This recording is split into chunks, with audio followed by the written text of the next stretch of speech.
अब देखो बच्चों, क्वेश्चन नंबर 17 में ये कह रहे हैं कि सन क्या है? It is a ball of hot gases, बहुत ही गर्म गैसेस की एक बॉल होती है, ठीक है।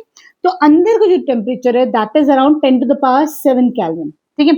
वहीं जो बाहर जो इसका आउटर सरफेस होता है उसमें जो टेम्परेचर है वो होता है 6000 केल्विन, ठीक है। मतलब इसके पास जो भी चीज आती है वो जल के राख हो जाती है ना, सॉलिड और लिक्विड की उसमें तो फॉर्म में बचती ही नहीं है, ठीक।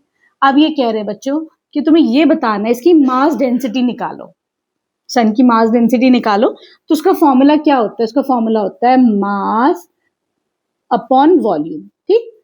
अब तुम्हें वॉल्यूम भी निकालना होगा। मास तो देखो यहाँ पे क्वेश्चन में तुम्हें गिवन है, लेकिन volume is not given. Volume का फॉर्मूला क्या हो जाएगा? 4/3 पाई आर क्यूब, ठीक है।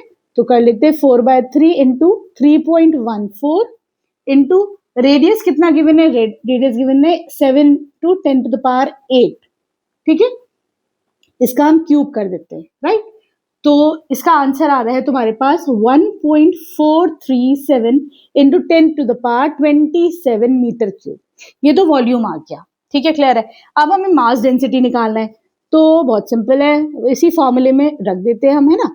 मास डेंसिटी क्या हो जाएगा? मास पर यूनिट वॉल्यूम। मास इस क्वेश्चन में गिवन है, सन का कितना गिवन है? 2 into 10 to the power 30 kgs given है, ठीक है।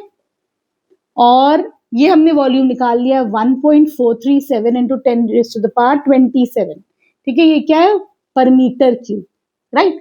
तो इसका आंसर आ रहा है 1391.8 kg पर मीटर क्यूब, ठीक है। इसको हम साइंटिफिक नोटेशन में लिख देते तो और अच्छा लगेगा। तो हो जाएगा 1 पॉइंट, इस डेसिमल को उठा के यहाँ ले आओ, कितने प्लेसेस मूव करिए? 1 2 3, ठीक है। हो जाएगा 1.3918 into 10 raise to the power कितना हो? 3 होगा ना। 1 2 3 प्लेसेस मूव करा है, केजी पर मीटर क्यूब, सही है। अब इसको और कैसे लिख सकते हैं? थोड़ा और राउंड ऑफ कर देते हैं हम। तो हो जाएगा 1.4 into 10 raise to the power 3 KG per metre cube. ये तुम्हारा आंसर हो जाएगा, फाइनल आंसर।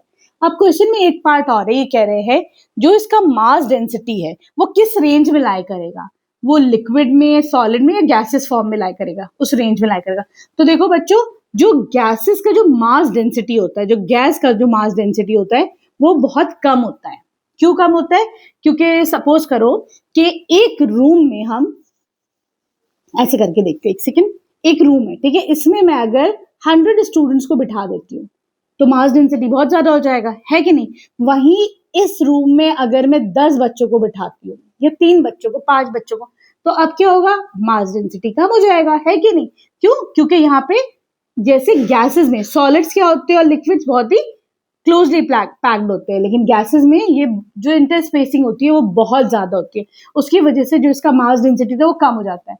लेकिन सन का मास डेंसिटी बहुत ज्यादा आ रहा था, है ना। तो इसका मतलब वो किस रेंज में लाई करता है? वो सॉलिड्स और लिक्विड्स की रेंज में लाई करता है, ठीक है। आई होप अच्छे समझ में आएगा तुम लोग को ये क्वेश्चन।